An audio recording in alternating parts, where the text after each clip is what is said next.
Hello everyone, कैसे हो आप। आज हम कक्षा 4 गणित की वर्कशीट हल करेंगे। उपविषय तरल को मापना पार्ट सेकंड। तो चलिए वर्कशीट हल करते हैं। प्रश्न 1, अपने दैनिक उपयोग की उन वस्तुओं को सूचीबद्ध करें जिन्हें लीटर और मिलीलीटर में मापा जाता है।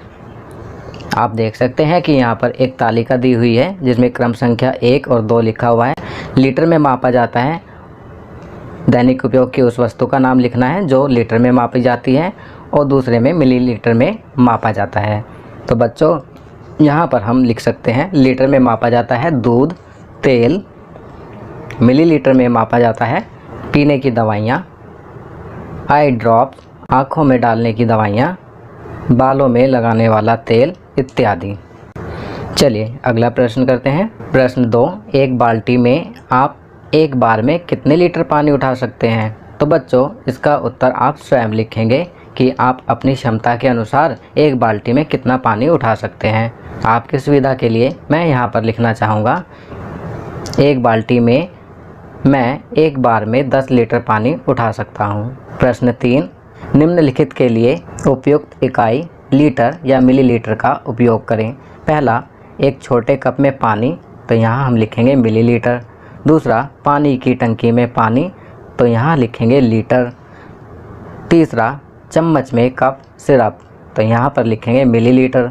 चौथा, तेल की टंकी में तेल, तो यहाँ पर हम लिखेंगे लीटर। पांचवा, एक आई ड्रॉपर में आई ड्रॉप, तो यहाँ हम लिखेंगे मिलीलीटर। चलिए अगला प्रश्न करते हैं। प्रश्न 4, निम्नलिखित को हल करें। पहला, अमन की बोतल में 1 लीटर पानी था। उसने बोतल में से 250 मिलीलीटर पानी का गिलास भरकर एक पौधे में डाल दिया। फिर पक्षियों के लिए 500 मिलीलीटर पानी का जग भरकर उनके बर्तन में डाल दिया। अब बोतल में कितना पानी बचा है। तो इसके लिए सबसे पहले हमें लीटर को मिलीलीटर में बदलना है। तो हम यहाँ लिखेंगे अमन की बोतल में पानी था 1 लीटर, जो कि होता है बराबर 1000 मिलीलीटर के। उसमें से पौधे में डाला 250 मिलीलीटर, पक्षियों के लिए जग भरकर बर्तन में डाला 500 मिलीलीटर। बोतल में पानी बचा 1000 घटा 250 जमा 500, क्योंकि जो पानी उसमें से निकला उसको हम जमा कर देंगे।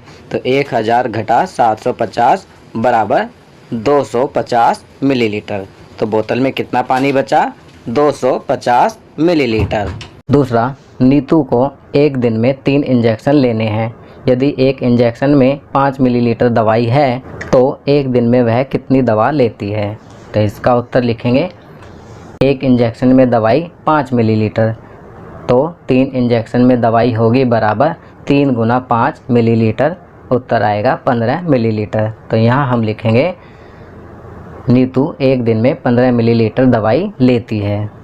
चलिए अगला प्रश्न करते हैं। प्रश्न 5, नीचे दी गई तालिका में 3 सदस्यों के परिवार द्वारा एक दिन में उपयोग किए गए पानी की मात्रा को दिखाया गया है। तालिका को ध्यान से पढ़ें और निम्नलिखित प्रश्नों के उत्तर दें। पहला, गतिविधि, नहाने में एक दिन में पानी का उपयोग 20 लीटर, पीने में 12 लीटर, कपड़े धोने में 40 लीटर, बर्तन साफ करने में 8 लीटर। पहला, परिवार द्वारा एक दिन में कितने लीटर पानी का उपयोग किया जाता है। तो यहाँ पर हम इन सभी गतिविधियों में उपयोग किए जाने वाले पानी को जोड़ेंगे तो हमारा उत्तर प्राप्त हो जाएगा। इन सभी गतिविधियों में उपयोग किए जाने वाले पानी को जोड़ने पर हमें प्राप्त होता है 80 लीटर। तो परिवार द्वारा एक दिन में 80 लीटर पानी उपयोग किया जाता है।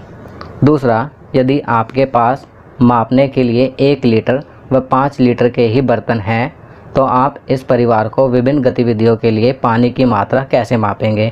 उदाहरण, 8 लीटर बराबर 5 लीटर जमा 5 लीटर घटा 1 लीटर घटा 1 लीटर बराबर 10 लीटर घटा 2 लीटर बराबर 8 लीटर। चलिए आगे बढ़ते हैं।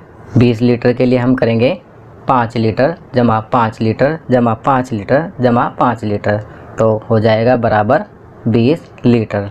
40 लीटर के लिए 5 लीटर को 8 बार जोड़ेंगे तो हो जाएगा 40 लीटर। 12 लीटर के लिए हम करेंगे 5 लीटर जमा 5 लीटर जमा 1 लीटर जमा 1 लीटर। 5 लीटर को 2 बार और 1 लीटर को 2 बार जोड़ेंगे तो 12 लीटर प्राप्त हो जाएगा। चलिए अगला प्रश्न करते हैं। प्रश्न 6।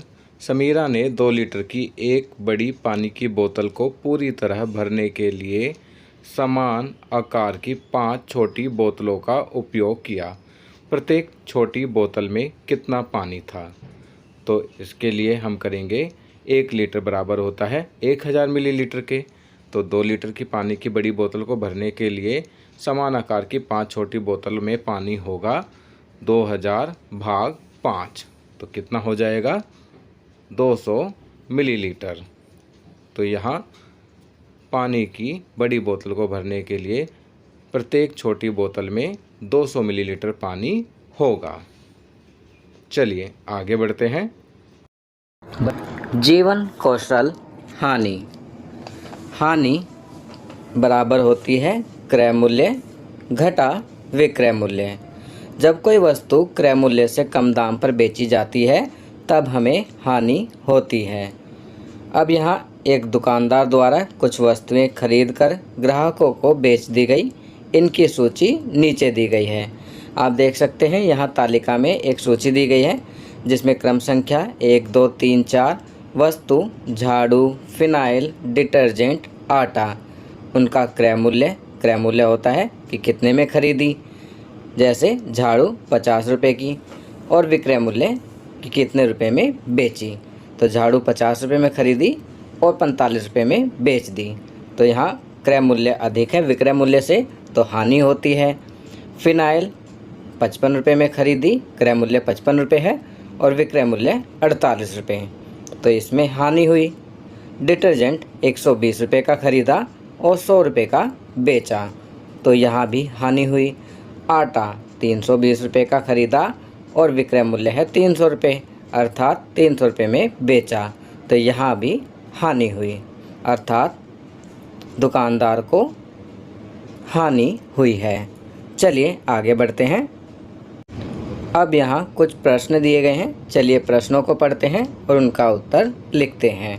प्रश्न 1, बताएं कि दुकानदार ने वस्तुएं कुल कितने रुपए में खरीदी व बेची। तो आपको बताना है कि दुकानदार ने कितने रुपए में वस्तुएं खरीदी और कितने रुपए में वस्तुएं बेची। पहले दुकानदार द्वारा खरीदी गई वस्तुओं का कुल मूल्य होगा बराबर कुल क्रय मूल्य के, और कुल क्रय मूल्य बराबर होगा जो ये प्रत्येक वस्तु का मूल्य दिया गया है, इसे हम यहाँ जमा कर देंगे। जैसे झाड़ू का 50 रुपये, फिनाइल 55 रुपये, डिटर्जेंट 120 रुपये और आटा 320 रुपये।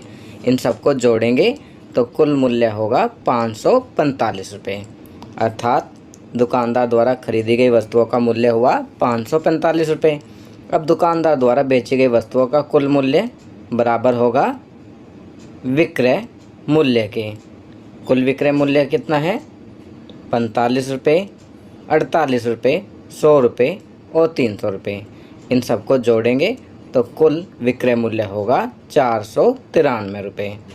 अब प्रश्न 2 दिया गया है, क्या दुकानदार को हानि हुई? तो यहाँ आप देख सकते हैं कि क्रय मूल्य अर्थात खरीद मूल्य अधिक है और विक्रय मूल्य बेचने का मूल्य कम है, तो यहाँ हम लिखेंगे हाँ दुकानदार को हानि हुई। प्रश्न 3, दुकानदार को सभी वस्तुएं बेचने पर कितने रुपए की हानि हुई? तो यहाँ पर हम क्रय मूल्य घटा विक्रय मूल्य बराबर आ जाएगा हमारा उत्तर। तो क्रय मूल्य कितना है? 545 और विक्रय मूल्य 493। जब 545 में से 493 घटाएंगे तो आएगा 52 रुपये, तो दुकानदार को 52 रुपये की हानि हुई। प्रश्न 4, हानि से बचने के लिए दुकानदार को क्या करना होगा? तो इसका उत्तर लिखेंगे, हानि से बचने के लिए दुकानदार को वस्तुओं को क्रय मूल्य से अधिक दामों पर विक्रय करना अर्थात बेचना होगा। जब हम कोई भी वस्तु क्रय मूल्य से अधिक दामों पर बेचेंगे तभी हमें लाभ होगा और हम हानि से बच पाएंगे। चलिए आगे बढ़ते हैं। संस्कारशाला छोटी छोटी पर बड़ी बातें। अच्छा काम करते रहो, कोई सम्मान करे या ना करे। सूर्योदय तब भी होता है जब करोड़ों लोग सोए होते हैं। खाद्य रंग हरा, हरे रंग का खाद्य पदार्थ खाएं। उदाहरण के लिए अमरूद, ककड़ी, पालक, बीन्स, भिंडी आदि। परिवार के साथ समय, खेल, सांप और सीढ़ी, अंताक्षरी, अपने परिवार और दोस्तों के साथ खेलें। गतिविधि, रस्सी कूदना। चलिए आगे बढ़ते हैं। दैनिक दिनचर्या। निम्नलिखित आदतों को अपनी दिनचर्या में शामिल करें। अपने माता पिता का अभिवादन करके अपने दिन की शुरुआत करें।